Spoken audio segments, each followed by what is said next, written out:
de Flodive. Maman vient de nous trouver une nounou, annonça Billy à sa femme, Clémence, en franchissant le seuil de leur maison. Vraiment ? S'exclama Clémence, ravie. Elle s'empressa de prendre son téléphone pour remercier sa belle-mère, maman Ruth. Elle arrivera demain matin à la première heure. Donne-lui tout le soutien nécessaire et assure-toi qu'elle soit à l'aise. Je ne veux entendre aucune plainte, avertit maman Ruth au téléphone. Clémence, euphorique, dansa de joie et informa son bureau qu'elle reprendrait le travail la semaine suivante. Mais la femme qui frappa à sa porte le lendemain et se présenta sous le nom de Tata Nima n'était en rien celle qu'elle s'attendait à voir. Tata Nima était une femme âgée de 50 ans. « Comment Mama a-t-elle pu envoyer quelqu'un d'aussi vieux pour garder mon bébé ?» pensa Clémence en accueillant la nounou avec respect. Tata Nima refusa de s'asseoir, malgré les nombreuses invitations de Clémence à prendre un repas avant de s'installer. Elle insista pour aller se laver et ranger ses affaires en premier. Elle ne permit pas non plus à Clémence de toucher son sac, qui semblait anormalement grand. Clémence n'eut d'autre choix que de la conduire à sa chambre. Quelques heures plus tard, Tata Nima ressortit, souriante. « Où est le bébé ?» demanda-t-elle avec un large sourire. Clémence lui amena le petit Robert, puis se précipita à la cuisine pour vérifier ce qu'elle préparait. Pendant ce temps, Tata Nima sortit discrètement une crème noire attachée au bord de son pagne et en enduisit entièrement le corps du bébé. Clémence revint presque immédiatement et fut frappée par une odeur nauséabonde. « C'est quoi cette odeur ?» demanda-t-elle en fronçant le nez. Tata Nima la regarda, contrariée. « Quelle odeur ?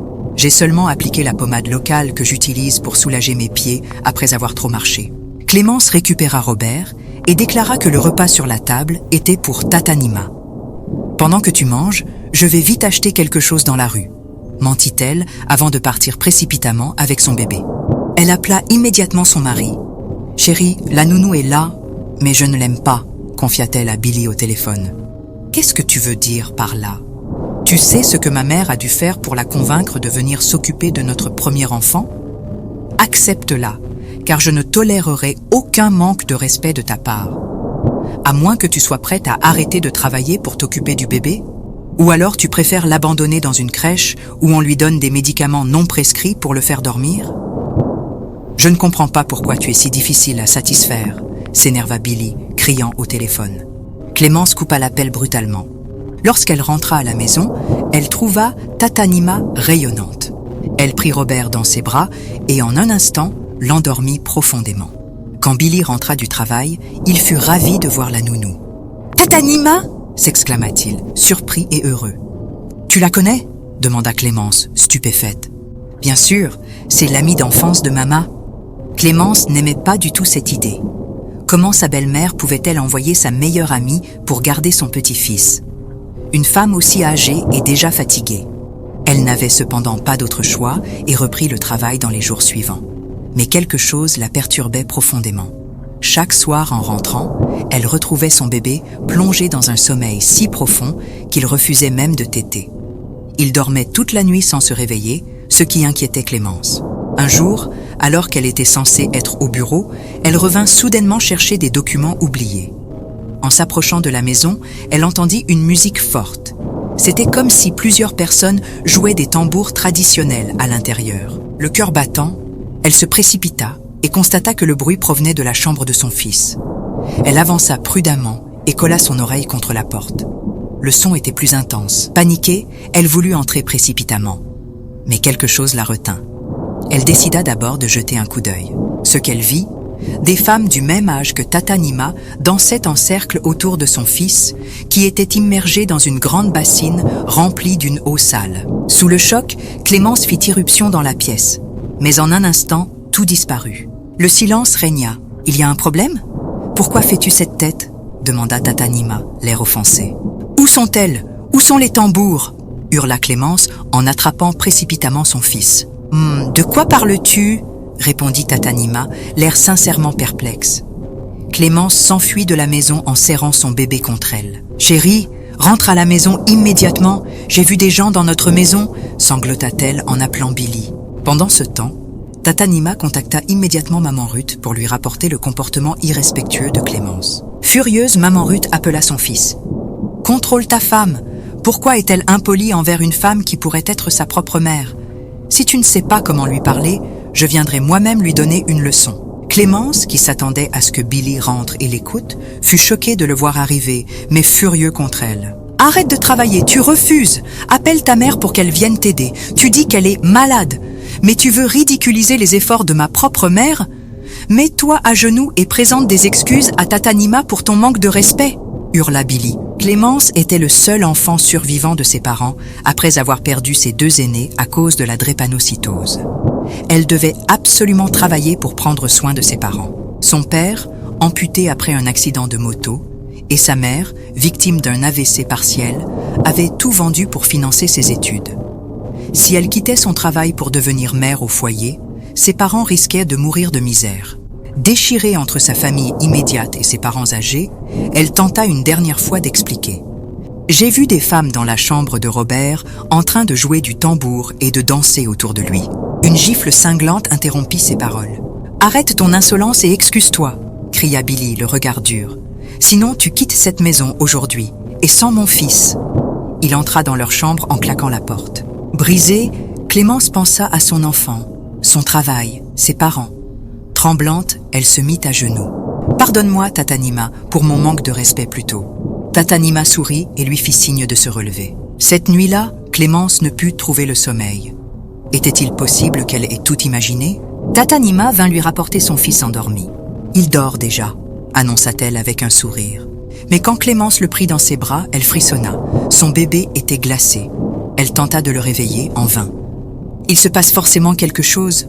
Je le sens », murmura-t-elle, les larmes aux yeux. Le lendemain, au bureau, elle se confia à une collègue plus âgée. « Si tu ne te sens pas à l'aise avec ta nounou, il vaut mieux la renvoyer », conseilla Madame Bénet.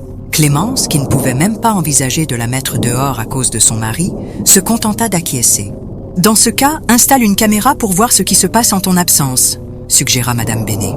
L'idée n'avait jamais traversé l'esprit de Clémence, mais elle la trouva excellente. Elle quitta le bureau plus tôt que d'habitude et acheta une caméra sur le chemin du retour. À son arrivée, elle trouva Tatanima dehors, berçant Robert.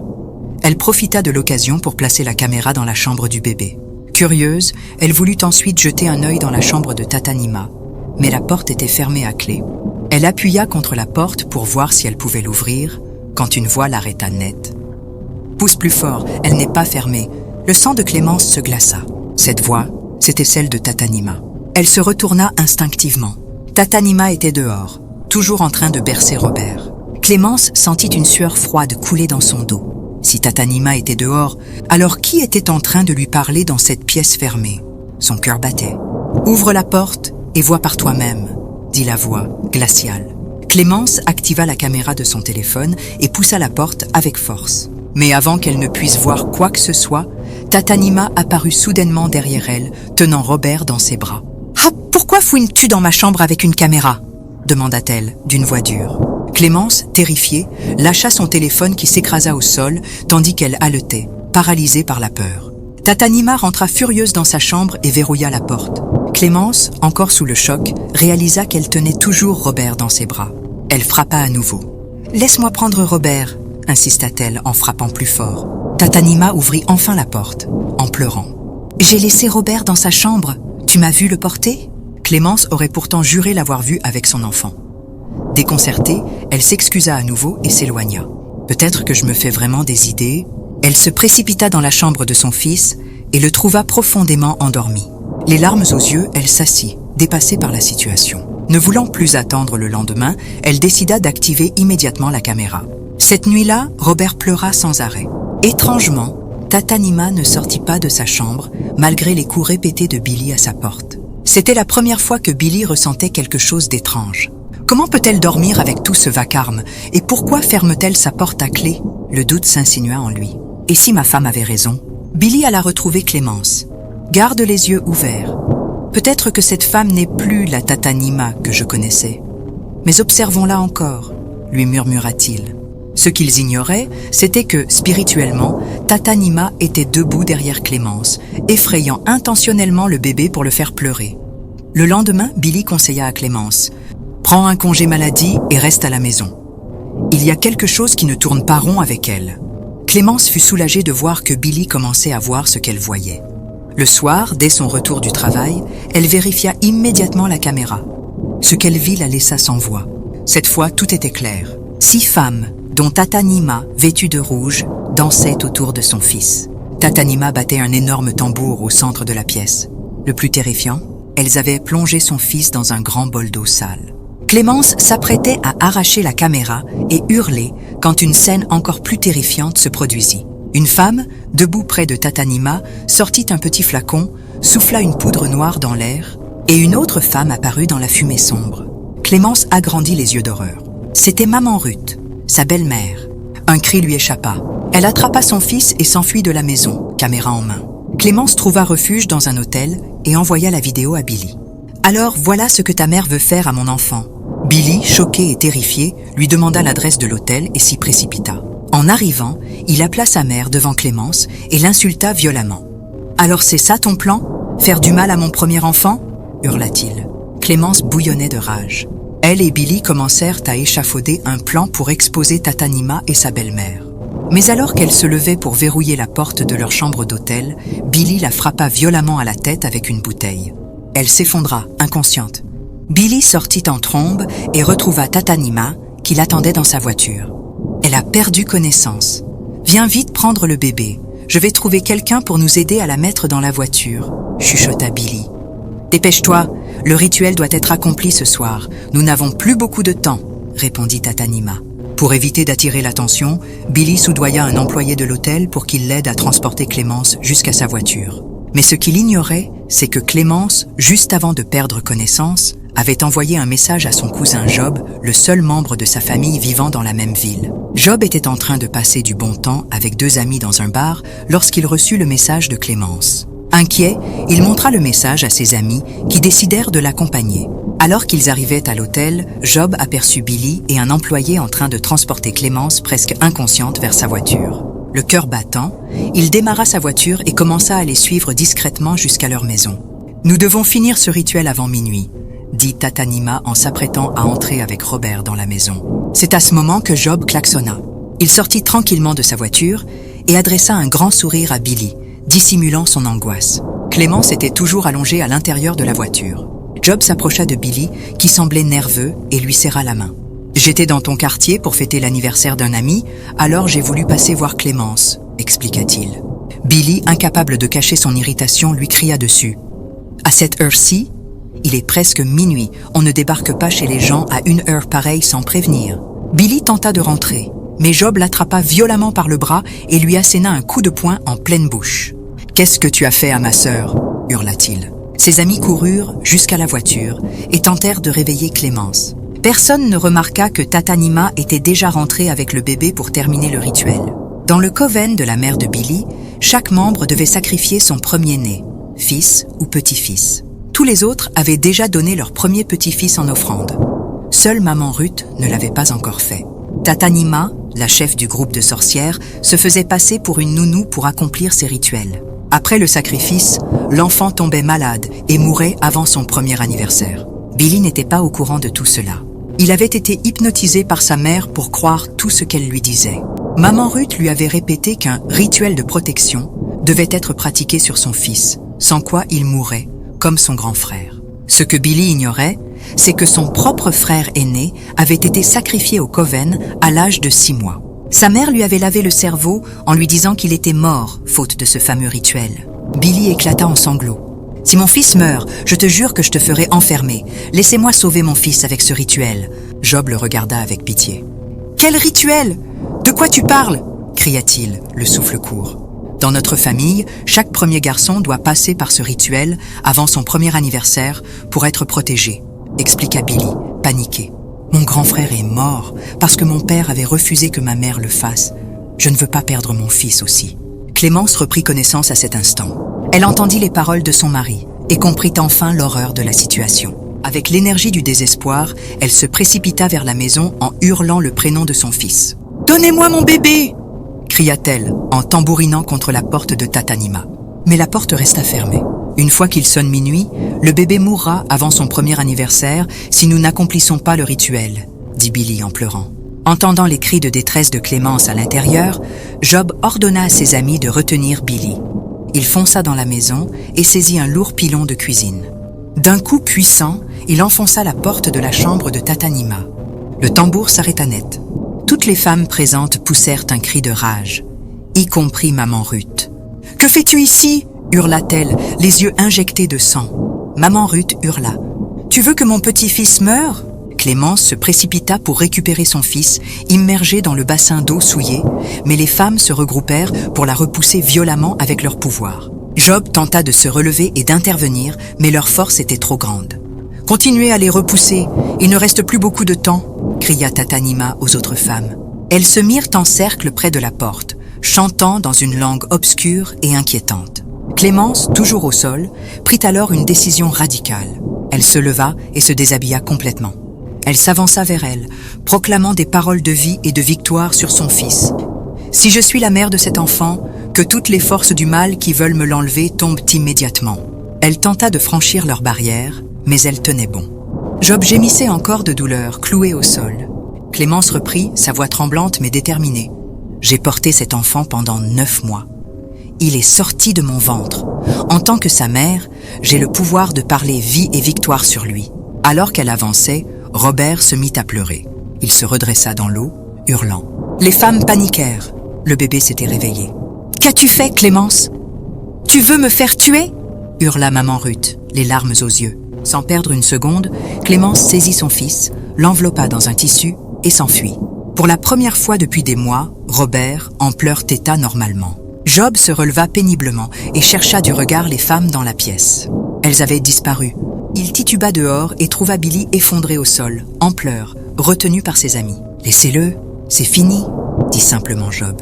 Il emmena Clémence et Robert loin de cet enfer. Le lendemain, Billy reçut un appel. Sa mère était morte.